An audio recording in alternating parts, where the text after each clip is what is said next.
Good morning students, आप सभी का स्वागत है मेरे यूट्यूब चैनल स्टडी विद लता शर्मा पर। आज मैं आप लोगों के लिए इंग्लिश रीडर की बुक लेकर आई हूँ। पार्ट 3 थर्ड क्लास की ये बुक है। इसमें लेसन 8 है, Mary Celeste the abandoned ship.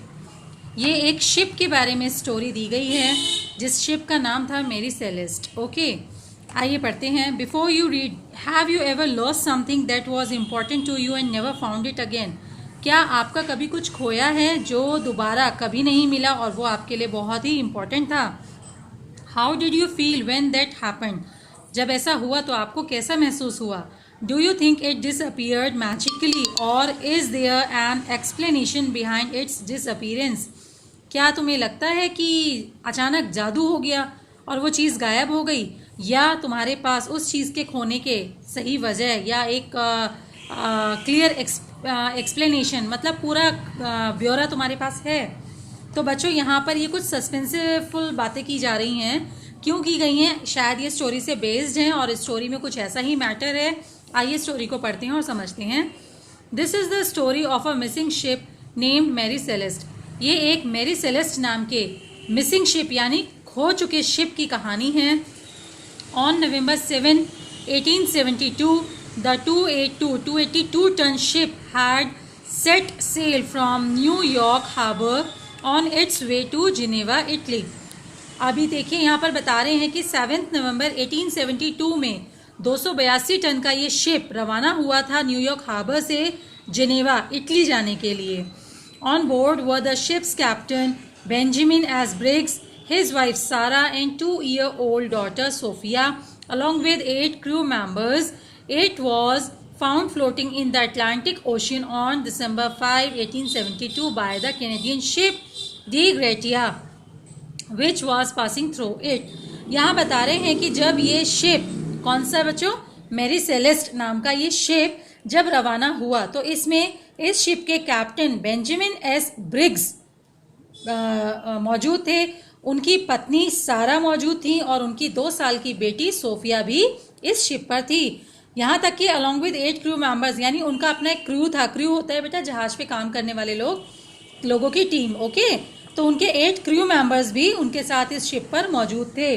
तो आप देखोगे तो टोटली कितने लोग हो गए? 11 मेंबर्स, है ना? कैप्टन, उनकी वाइफ, उनकी बेटी और 8 मेंबर्स, है ना?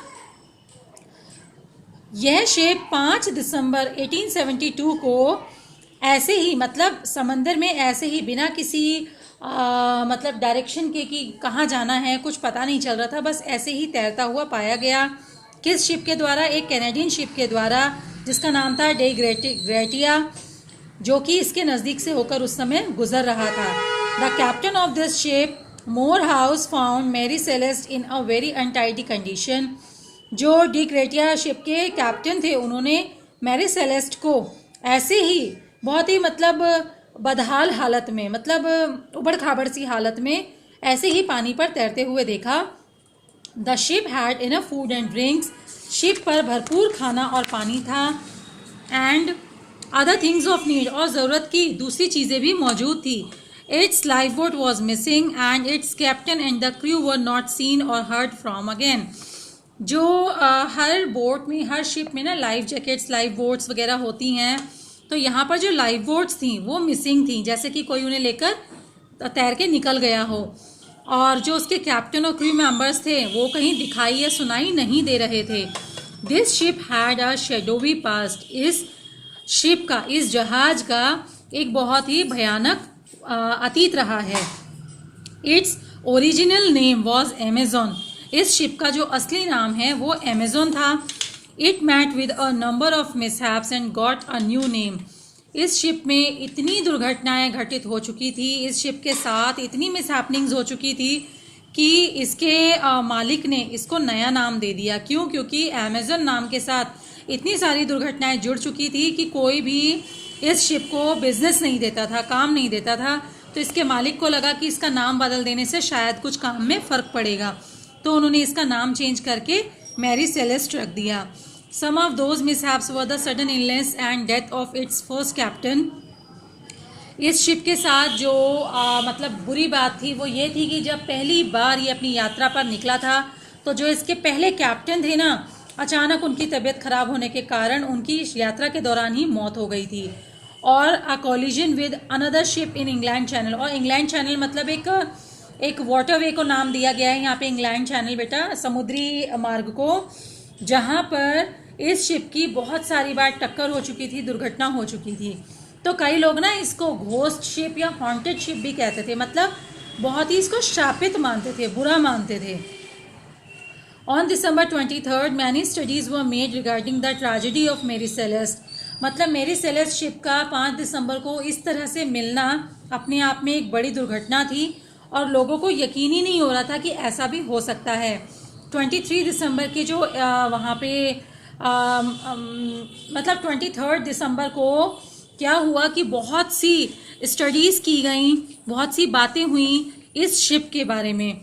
Some believe that the captain took off from the ship or was killed. कुछ लोगों का कहना था कि कैप्टन शिप को छोड़ के चले गए या फिर उन्हें मार दिया गया। Others believe that it was attacked by pirates. दूसरे लोग कहते थे कि लगता है इस शिप पे जो समुद्री डाकू होते हैं उन्हें पायरेट्स कहते हैं, उन्होंने हमला कर दिया। An attack by a giant octopus or sea monster was also a possibility, but no solid conclusion could be found. कुछ लोग ये भी कहते थे कि किसी समुद्री मॉन्स्टर ने या किसी बहुत ही बड़े दैत्य आकार वाले ऑक्टोपस ने इस शिप पे हमला कर दिया होगा और सबको मार दिया होगा, लेकिन जितनी भी बातें हो रही थी इनका कोई पुख्ता सबूत नहीं थे। No one knows if these assumptions are right or not. किसी को नहीं पता था कि ये सब जो भी धारणाएं बनाई जा रही हैं ये सही हैं या गलत हैं। This ship has led many newspaper to write about its mystery. ये शिप अपने आप में एक मिस्ट्री बन के रह गया, इसके बारे में बहुत से न्यूज़पेपर्स ने लिखा। But the biggest question still remains, लेकिन जो सबसे बड़ा सवाल था वो अब भी बचा हुआ है। क्या? Why would an experienced captain such as Briggs और his sailors leave a perfectly sound ship? कि ब्रिग्स जैसे एक एक्सपीरियंस तजुर्बेकार कैप्टन ने और उनके जो टीम थी उन्होंने इतने परफेक्ट शिप को ऐसे ही बदहाल हालत में क्यों छोड़ दिया?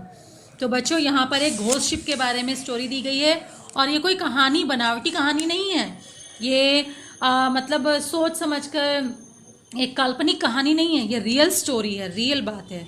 ओके, तो आई होप आप सबको मज़ा आया होगा स्टोरी सुनने में। इसका वर्क मैं आप लोगों को सेपरेटली सेंड कर दूँगी। Thank you.